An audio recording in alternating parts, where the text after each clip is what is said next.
Hello and welcome to the 28th episode of Tailoring in Conversation.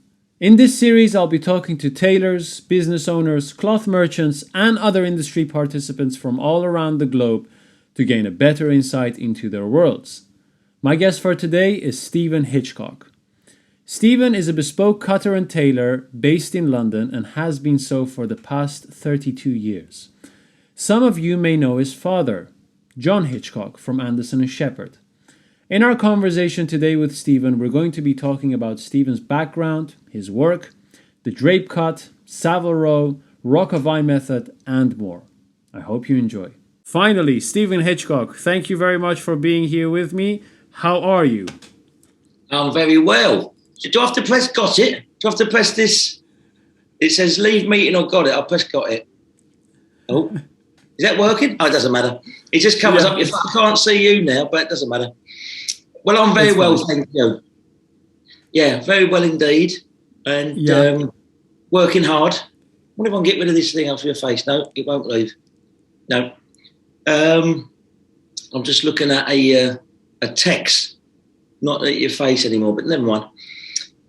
We're fine. Yeah, we're working hard and looking forward to going back to America in a couple of weeks to hopefully get some more orders and keep everything going.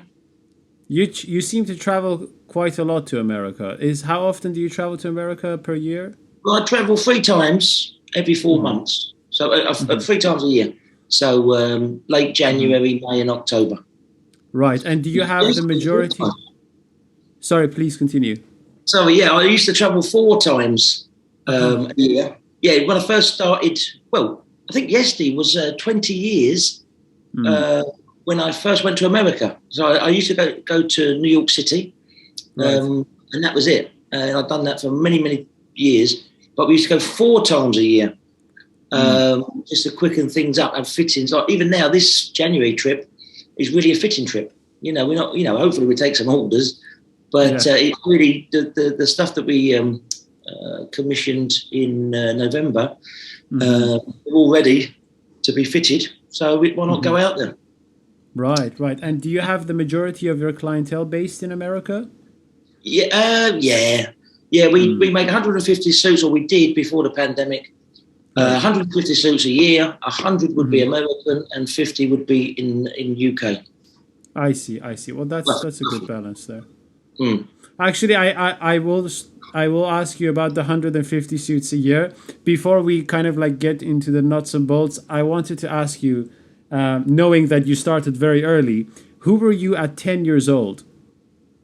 Where was I at 10 years old? Yeah. If we were friends and we were 10, what type of a friend were you at the time? I have no idea. A 10-year-old, well, blimey. I haven't got a memory like that. 10 years, when I was 10. I don't know how to answer that question. No idea. Were you into sports? Because I know both your parents were tailors. Yeah, both my parents were tailors. Yeah, I mean, they were both. They both worked at Anderson and Shepherd my dad worked at Anderson and Shepherd for 54 years, but my mother was there. My mum and dad met there in the early 1970s or late 60s, I suppose, late 60s. Yeah, I was born 1974. So but at 10 years old. I can't remember what I was doing yesterday, let alone when I was 10. So Okay. Well, how did your journey start? I hope you still remember your apprenticeship days, at least. Oh yeah, no, I mean, when I was younger, I wanted to be a mechanic, and so at school I did a college thing. So twice a week or twice a month we went to the college from school and learned how to learn about cars, induction, compression, power, exhaust, and how to get the car engine, pistons and cylinders and things like that. But I got an apprenticeship on some youth scheme, and I was a mechanic, trainee mechanic for a couple of months, I think, and then my granddad said to me, "Why don't you go and work with your dad in a tailoring trade?" I didn't really know what my dad did, I just knew every day he come home with a nice suit on, but I didn't really think anything of it. It was just normal. And then, so I asked my dad, and he said, I can get you an apprenticeship. If you want to do cutting, you must do an apprenticeship, how to make the suits first. Right. And that's what I did. So in September the 1st, 1990, I started at Anson Shepherd and had a great time there. I think about 4 or 5 years apprentice coat making, and then the rest of it was cutting. So how was your apprenticeship in coat making like? If you compare it to what you know about the coat making apprenticeships today, how would you compare it? How? Yeah, it's different. It's different. I mean, in the old days, when I first started, the apprenticeship was about 5 years or 4 years. But really today, if I was to train someone, it would take about 3 years. Because, I mean, in the old days, it was all, they were training people and a lot. I mean, today, I don't know if there's anywhere near the amount that there were then.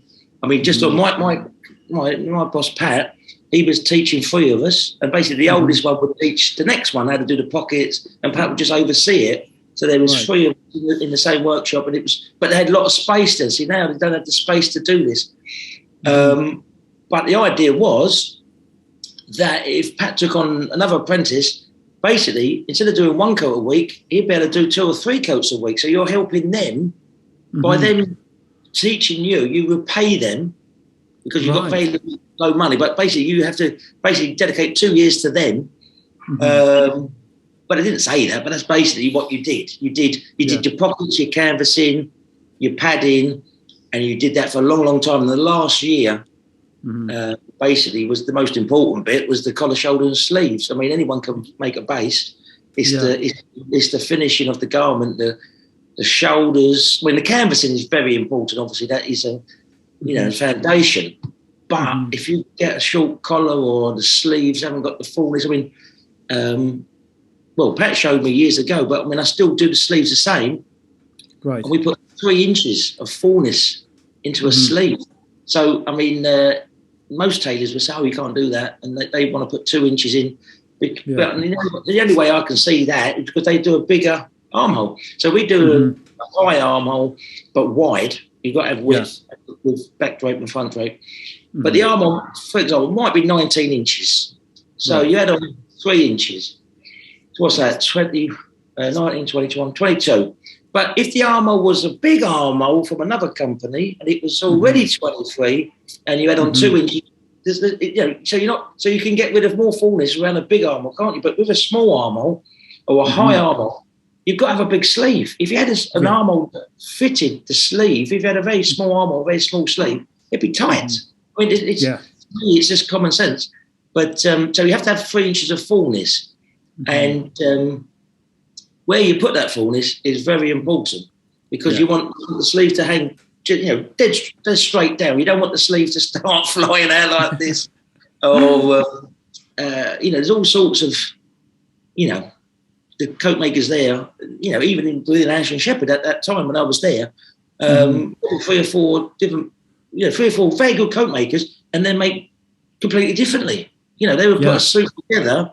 It'd be called an Anson Shepherd suit, but it'd be made this individual. Even today, that's what I do now.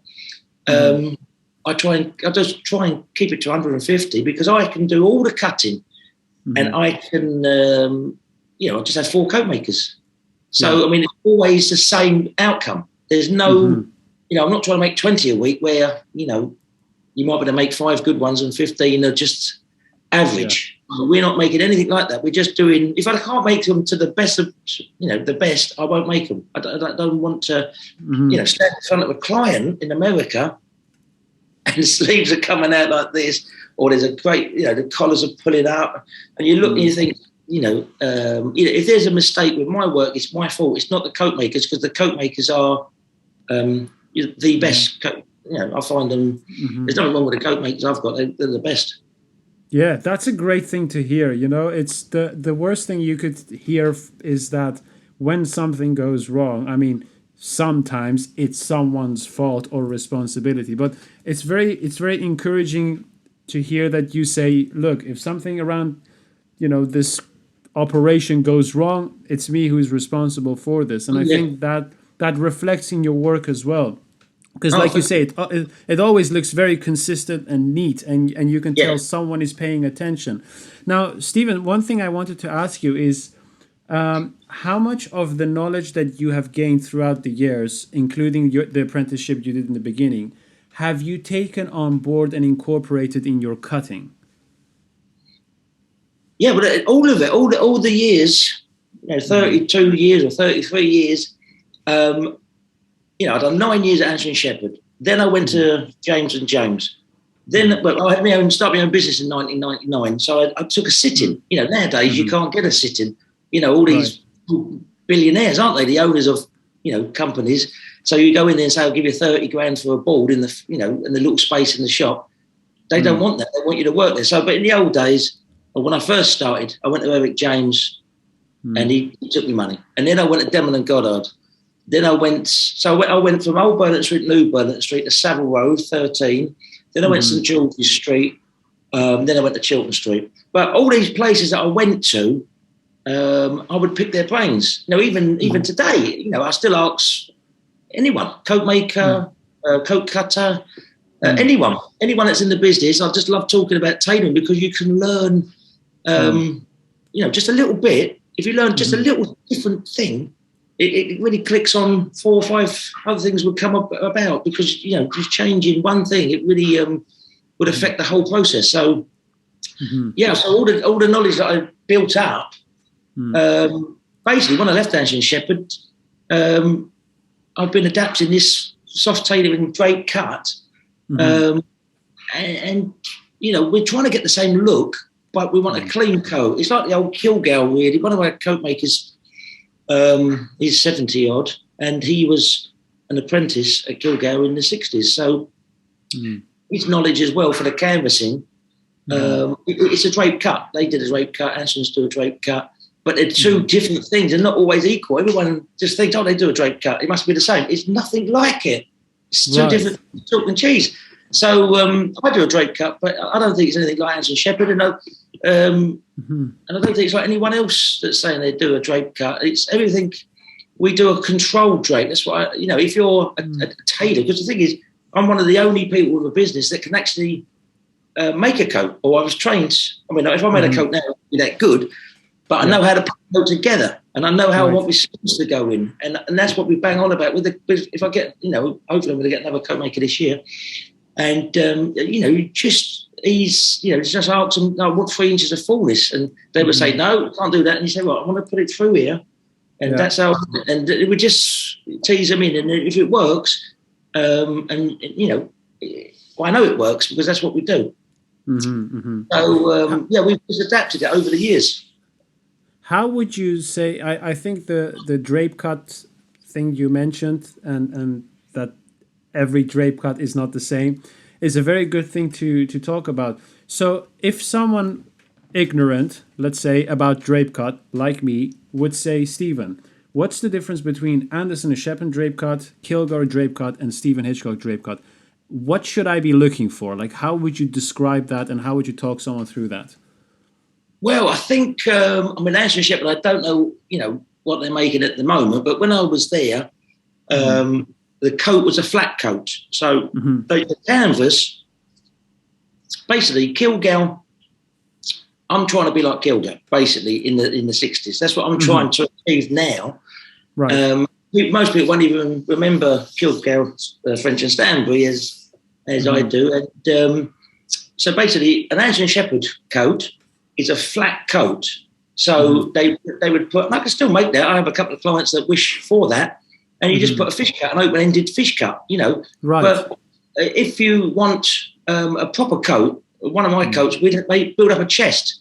You need a chest here. So the bridle will stay flat against your chest. You don't want this flat because it all sort of pops off and the fronts can all turn back. But what we do, we put a cut in the canvas, or any cut you put in the cloth, as you will know, you put in the canvas. Yeah. And I have a more controlled drape. So my I normally would cut a side body. Even if I don't cut a side body, the canvases are still cut in the same way. So I would still take a cut out the front of the canvas, and that would be pulled in, and that would then throw the chest down. Obviously, if the man's got no chest, you wouldn't do it so much. But most people like a high chest. They want to look like they've got a nice high chest that comes into the waist. I haven't got a waist, but this jacket will make me look like I've got a waist because the chest is wider than the waist. So it's an appeal. It just makes it all look, nice. I love the look of it. I love the shoulder line. We do a very soft, natural shoulder line. So it looks like the client. It doesn't look like a clone. It doesn't look exactly the same as everyone else.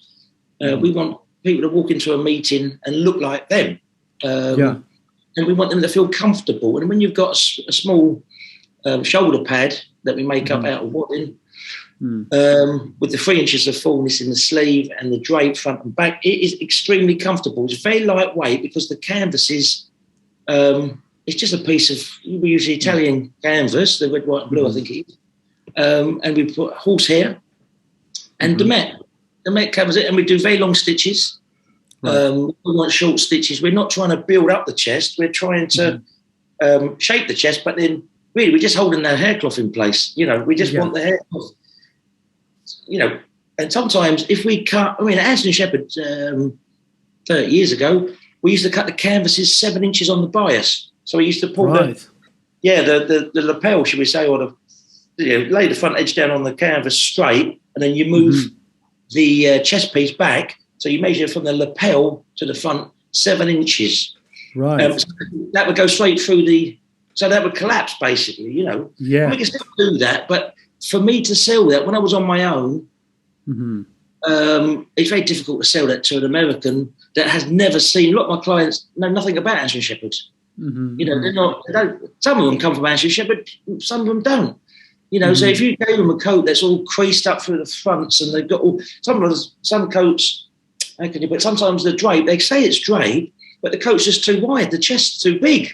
Right. I've seen it many times on clients and on mannequins and things like that. You just think, well, the armhole's in the wrong place. They haven't taken into consideration that it's when you make a drape coat, the coat comes back. It can't go up on the neck. So it's going to go back.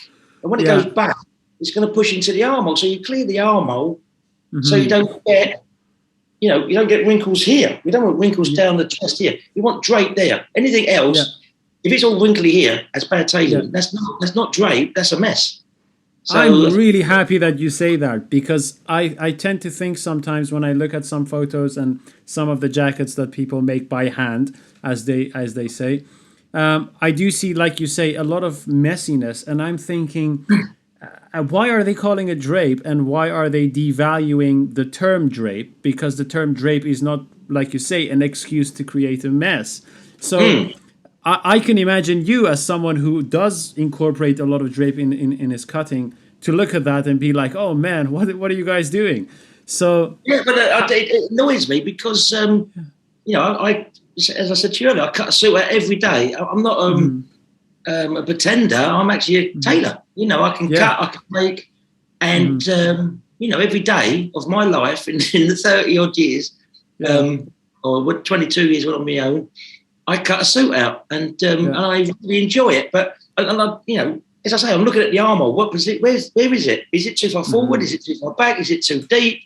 All these things, and there's a lot of points that you've got to get right. Yeah. But I see other people that they say, oh, it's a drape.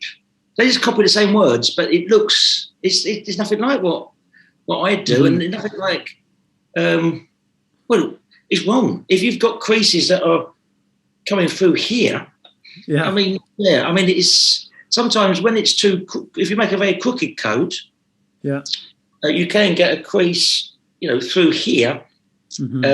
Again, when the canvas is cut on 7 inches on the bias, that would really show up, but today I don't cut 7 inches on the bias. I might do 2 or 3 inches. So I want the coat just to settle down a little bit after the man's, when he's wearing the coat, his body heat, things he puts in his pockets will just weigh that down, and it will just drop a little bit. But I mean, as I say, years ago, it used to drop a lot. It used to come down, come off the hips, and it beautiful. It was a good look. It was a good look, but it has to be done well. You can't half-heartedly do it. It has to be perfect. The coat maker and the cutter, well, they're the two most important things in a suit. So you've got to have both firing all cylinders, and you'll have a good suit. But if you're not aligned with it, if the cutter's cutting something out and you're hoping that the tailor's going to put the style into it and recut the sleeves maybe, or recut bits and bobs. I mean, when I was with Patrick years ago, 30 years ago, he used to recut the top sleeve because he used to. I mean, what I do now, it's you measure around the armhole. I had 1.5 inches on for the top sleeve, so I measure around the top sleeve, and it's got to be 1.5 inches bigger. And the shape now that we've got, well, it's exactly the same ones from Kilgore, because John, one of my coat makers, he's got a couple of block sort of shapes. So you've got the front side, you've got the front of the sleeve, and he's adapted that himself again over, 50 years or whatever, 50, 60 years. So, but that started off at Kilgore, so it's the same drape, it's the same front side, because there's angles. These angles have got to go together. You can't have a sleeve. It's got to be sewn into the armour. It's got to be the right angle. So the main thing is with I cut a straight coat. I've got to cut a straight sleeve. I can't cut a straight coat and then cut a very crooked sleeve. It won't go in. And a lot of these, I've seen so many things over the time, but that's what they do. Sometimes they put a sleeve in that isn't going to fit. So the tailor, the coat maker, obviously has to redo it. I remember Patrick used to redo every single one of the Mr. Harvey's, and they used to pick up the back and just cut off maybe 1/2 inch. That's 1 inch on the double, I see. So, Stephen, how was it like when you started at Anderson and Shepherd, and your dad was working there, and he was very well respected there? And I read in your bio that when he was being brought to the cutting room, he was told that, we're only going to teach you cutting if you promise to stay at Anderson and Shepherd forever. Now, when you joined Anderson and Shepherd as a young tailor, did you feel that same pressure? And did you feel like you have to kind of like follow those footsteps and remain there forever? Well, not really. As I say, I didn't know my dad was a director. I didn't know he had shares in the business. I didn't know any of this. I just thought he was a tailor. And even when I first started there, I went there just for a day to see if I liked it. I was with Michael Arthur, who's still there now, trouser maker. I did a day with him, and I really enjoyed it. I mean, my dad would give him a pair of trousers, and we basically, by the end of the day, he'd done the baste, and I thought, well, we can see what we've made. I thought that was, really enjoyed that. So I thought we'd give it a go, and I went coat making, but I had no idea for about 2 or 3 months that my dad was the director of the company. It was just one of those things, and so I had no pressure on me at all. I mean, I just wanted to learn to make. I was learning to drive. I was learning so many different things, but I wanted to, learn to make a coat. And as I say, that's what we did. And what was the other part of the question? So, whether you felt that pressure to remain there forever once you were being taught. I didn't think I'd ever leave. I thought that things would. I didn't think I'd leave, but the thing was, there was a lot of people that did leave in '92, and there was a little bit of unrest, and then I just thought to myself, I just like doing my own thing. I like adapting. With Anderson Shepherd or most old firms, they need to cut in the same way they did 100 years ago.